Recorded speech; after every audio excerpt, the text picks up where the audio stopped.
Putain, il y avait du potentiel, mais bon, ils ont préféré faire une marche longue et chiante. C'est cool, hein? Il n'y aura qu'un seul gagnant.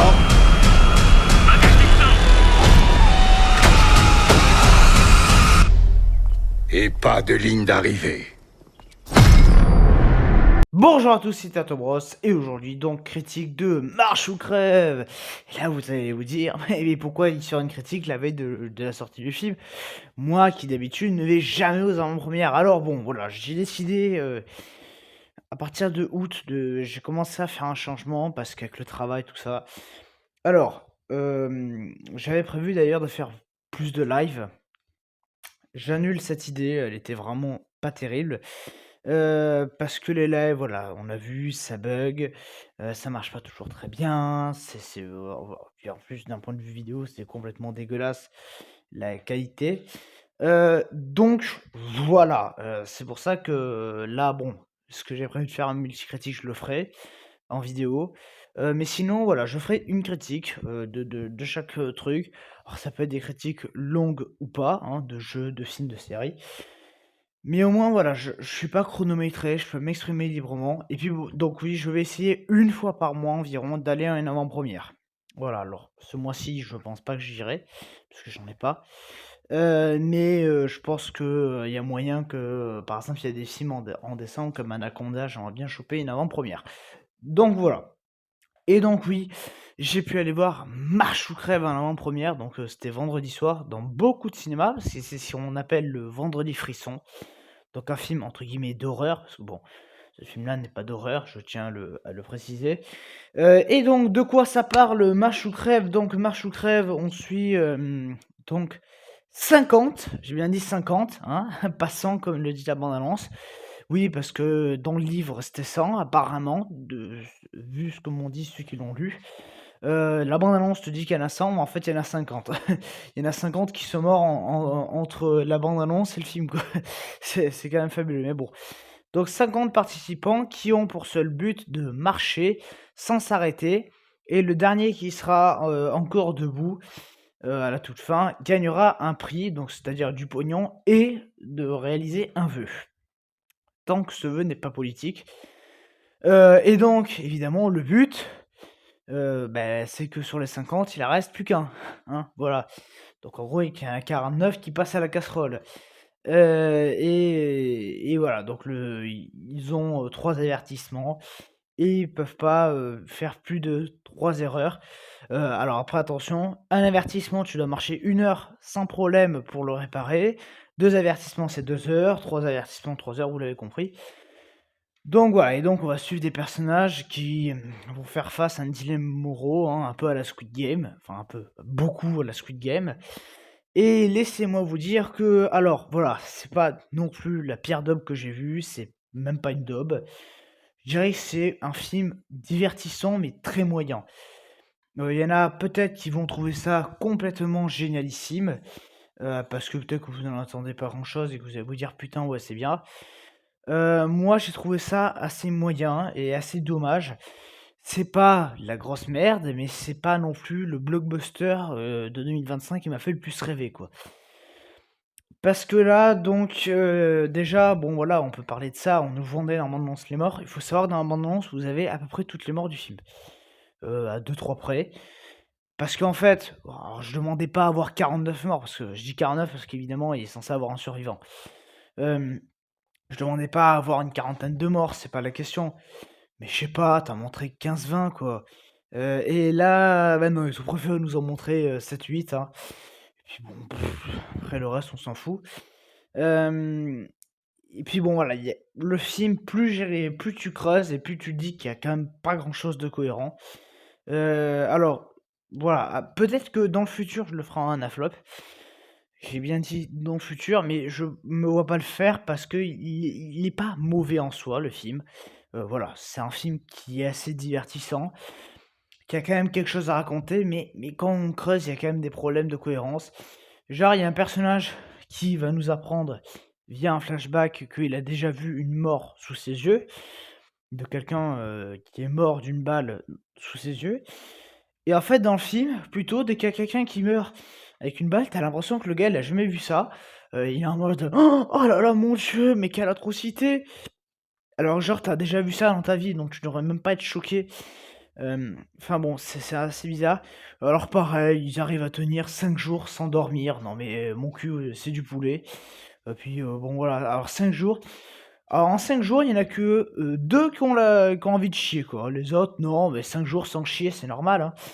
Enfin, je sais pas, ils vont finir avec une occlusion intestinale, quoi. Enfin bon, voilà, il y a beaucoup de problèmes de cohérence et d'ailleurs, quand je suis sorti de la salle, j'entendais d'autres gens qui disaient: «Ouais, c'est pas logique, ils ont marché 5 jours». Puis il y a ça qui est pas logique, voilà. À un moment, ils disent une phrase, à un moment dans le film, disant: «Si tu fais ça, il va y avoir plein de personnes qui vont te tomber dessus». Et plus tard dans le film, le truc se passe et genre, il y a personne qui tombe dessus, sûrement parce qu'ils étaient tous à aller boire un coup, les gars qui devaient lui tomber dessus. Enfin voilà, il y a plein de problèmes de cohérence et puis bon, autre défaut du film, c'est que c'est trop stéréotypé.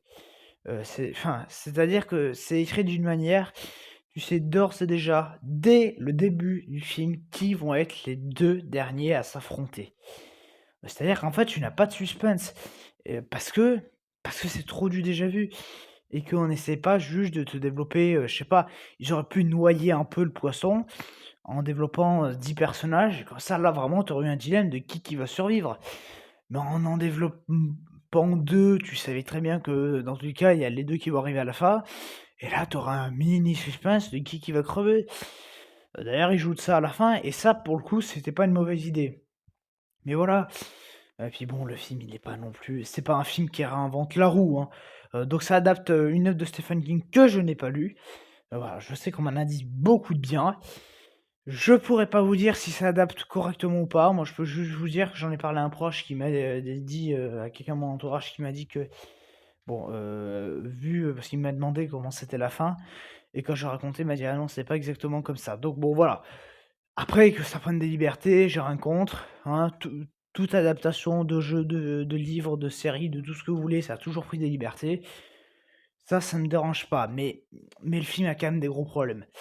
Hem, la musique qui alors est sympa sur le moment, mais en fait, vraiment à peine je suis sorti de la séance, j'ai essayé dans ma tête de me rappeler les thèmes musicaux, je les avais tous zappés.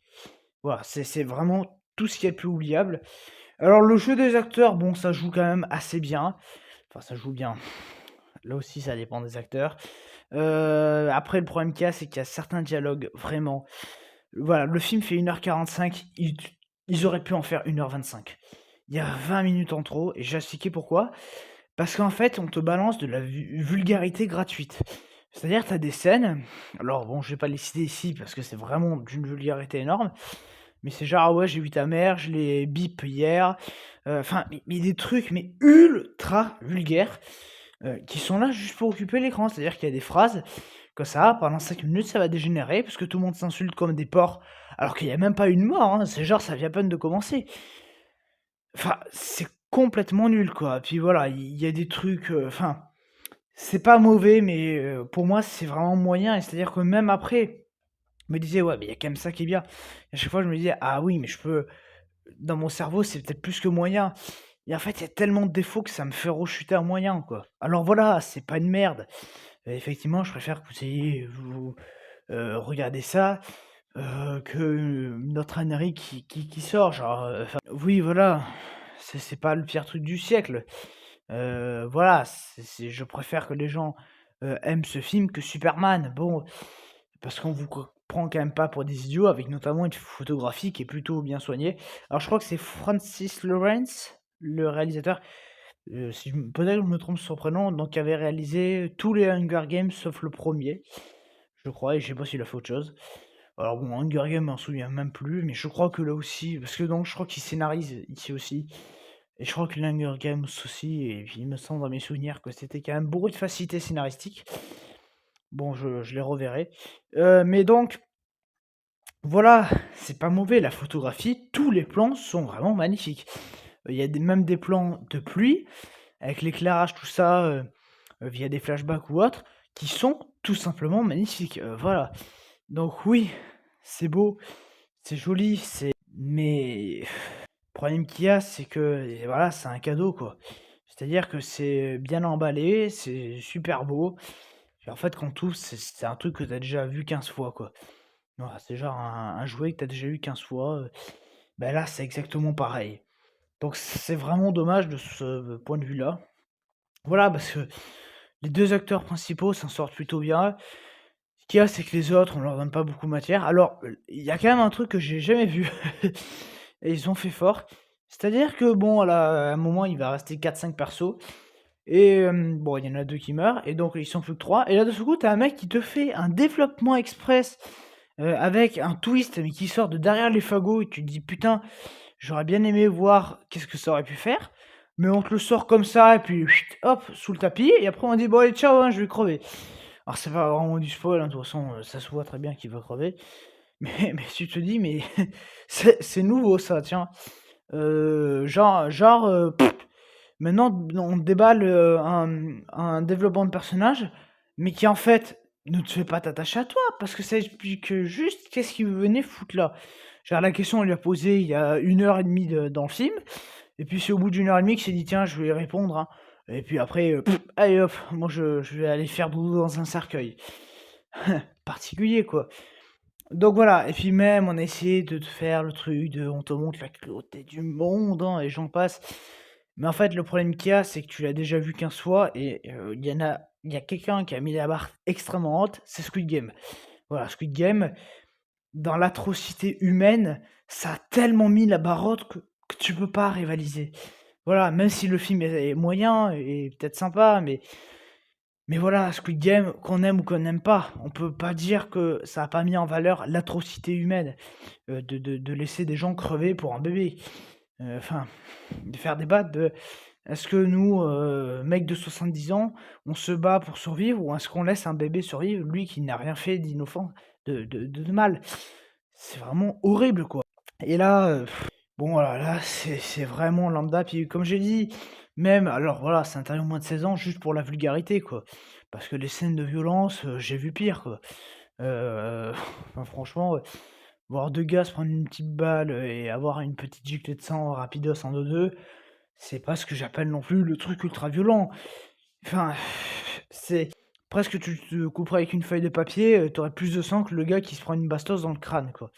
Donc voilà, c'est pas mauvais, c'est moyen, prenez-le à la légère si toutefois vous voulez le voir. C'est-à-dire ne cherchez pas de cohérence parce qu'il y en a pas beaucoup.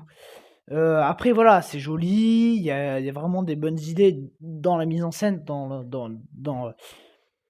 l'écriture. Puis bon pareil, le réal et l'équipe, je leur dis chapeau.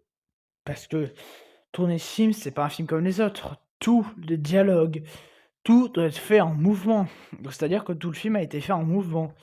En fait, il y a jamais un moment, à part, 1 ou 2 scènes flashback ou la fin ou le début quoi, où en fait il y a pas, des personnages qui marchent face à la caméra ou donc voilà, c'est sympa, mais bon même là, oui la caméra elle avance, ça fait comme des espèces de travelling parce que de toute façon les gens avancent, mais c'est pas non plus la réelle du siècle quoi. On aurait pu faire des plans dynamiques de drone, qui passent entre les chars d'assaut, enfin, j'en sais rien, ils auraient pu vraiment se trouver quelques plans dynamiques, plutôt sympas. Alors après voilà, c'est beau, esthétiquement j'ai rien à dire, mais voilà, c'est quand même globalement assez vide. Et puis bon, l'émotion, même s'ils essayent, ne vient pas parce que il y a certains trucs qui sont trop tirés par les cheveux et en fait, voilà, on perd du temps à faire de la vulgarité gratuite alors qu'il y aurait des choses à développer, pour encore plus s'attacher au personnage qu'on ne te fait pas ou qu'on te fait en 2 secondes rapidos parce qu'on préfère te mettre de la vulgarité gratuite pendant, 20 minutes, quoi. Et encore 20 minutes, je suis généreux. Donc bon, voilà, c'est pas non plus une grosse merde, ça se regarde, hein.